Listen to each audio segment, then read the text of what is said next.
Faslun wa qad alimat ulul qulubi as-salimah wal uqulil mustaqimah annahum yujzauna ma kanu ya'malun wa yahsuduna ma yazra'un wa kama yadinun yudanun wa ala ma qaddamuhu yaqdamun wa kaifa la ya'lamuna dhalik wa yuginuna bima hunalik wa hum yasma'una ma bihi yu'minun wa yusaddiquna min tanzilillahil muhkam wa hadithi nabihi Muhammad sallallahu alaihi wasallam ma yujibul ilmal yaqini al-qat'i liman nawwarallahu qalbahu wa sharaha sadrah fa'ahdir qalbak wa asghi bi udhunik ila tarafin min dhalik la'allaka bisima'i tastayqid min ghaflatik wa tatanabbah min umatik fata'mal li nafsika salihan tanju bihi yawma la yanfa'u malun wala banun illa man atallaha biqalbin salim. Orang-orang yang memiliki hati yang bersih, akal yang sehat dan lurus, mereka benar-benar mengetahui dan meyakini bahwasanya mereka itu akan dibalas oleh Allah sesuai apa yang mereka lakukan. Jadi apapun yang kita dapatkan itu sesuai apa yang kita perbuat.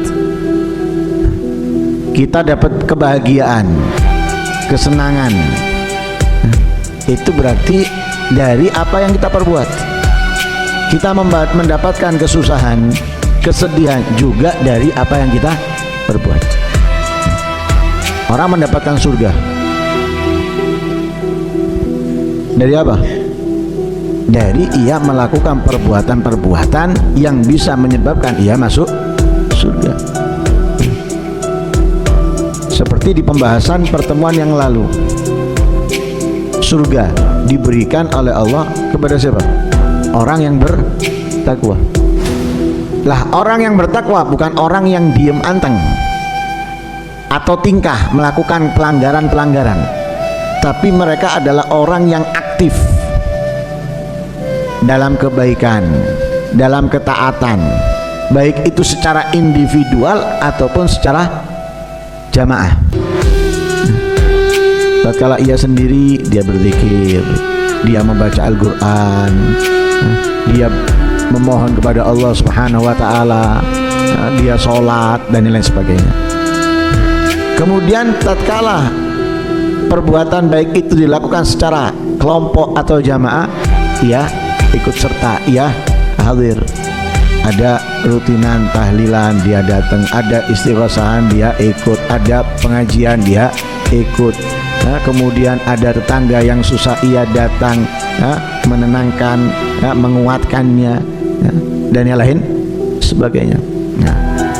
Nah, ini orang yang bertakwa. Lah, dengan ketakwaan ini dia mendapatkan surga.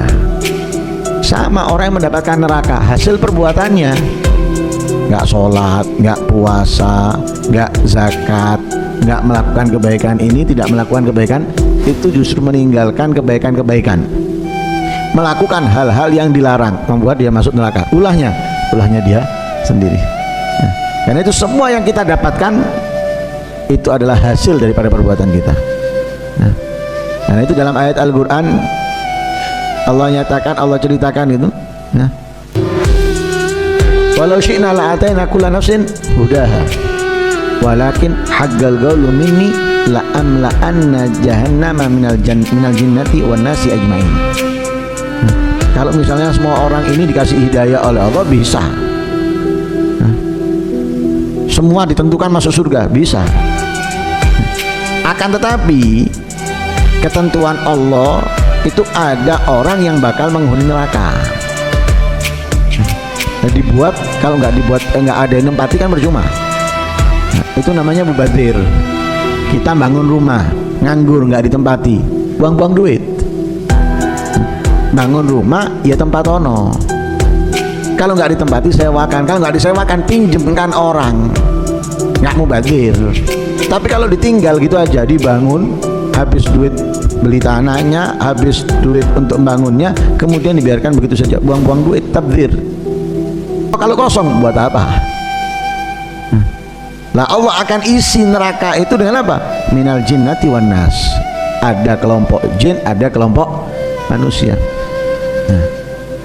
Nah, mereka dimasukkan ke neraka, diazab oleh Allah. Fadzuqu bima nasitum liqa'a yaumikum hadza inna nasinakum. Mereka merasakan azab itu, dimasukkan oleh Allah ke neraka. Kenapa? Mereka lupa. Lupa akan apa? Lupa karena tidak berbuat apa yang diperintahkan, apa yang dianjurkan oleh Allah.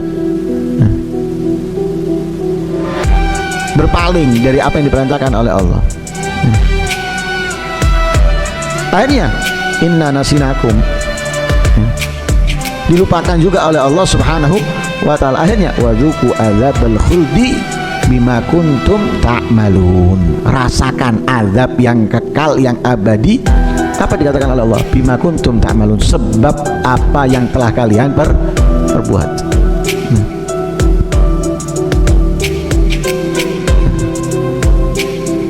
Lah begitu pula di ayat berikutnya, orang yang melakukan kebaikan, ketaatan akan dikasih oleh Allah kemuliaan surga. Sehingga Allah memberikan pertanyaan tapi nggak perlu dijawab. Afaman kana mu'minan kaman kana fasiqan la yastawun. Tidak akan pernah sama orang yang beriman dari orang yang fasik, nggak mungkin pernah sama. Perbedaannya, wa ammal ladzina amanu wa amilus solihati falahum jannatul ma'wah. Orang yang beriman, orang yang beramal soleh, falahum jannatul ma'wah, mereka akan ditempatkan oleh Allah, mereka akan mendapatkan surga. Nuzulam bima kanu ya'malun. Surga itu menjadi tempat tinggalnya mereka. Kenapa? Ya sebab apa yang mereka perbuat, apa yang mereka lakukan. Karena itu orang yang memiliki akal yang sehat, hati yang bersih dari penyakit, tahu bahwa kita bakal mendapatkan balasan sesuai amal perbuatan. Wa yahsudun ma yazra'un, memanen apa yang mereka tanam. Kita kalau kepingin memetik mangga, sawo dan semisalnya, gimana kita bisa memetik? Tentunya kalau kita kepingin memetik itu, kita menanamnya buah-buah tersebut. Kepingin memetik mangga berarti apa? Kita nanamnya mangga. Kepingin metik kelengkeng, nanamnya kelengkeng. Kalau kita kepingin metik mangga tapi nanamnya lombok, ya mungkin kita akan dapatkan mangga. Kita kepingin metik surga, berarti yang kita tanam adalah perbuatan-perbuatan penghuni surga. Kita kalau ingin terhindar dari neraka, ya berarti menjauh daripada perbuatan-perbuatan penghuni neraka, karena pasti kita akan memetik sesuai yang kita tanam.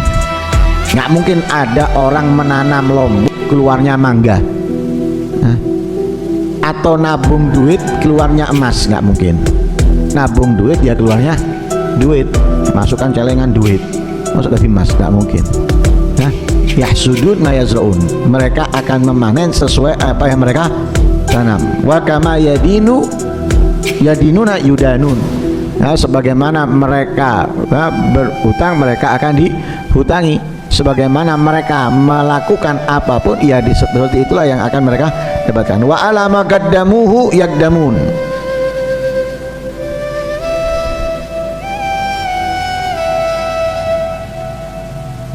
dari apa yang mereka tabung, mereka akan mendapatkan itu.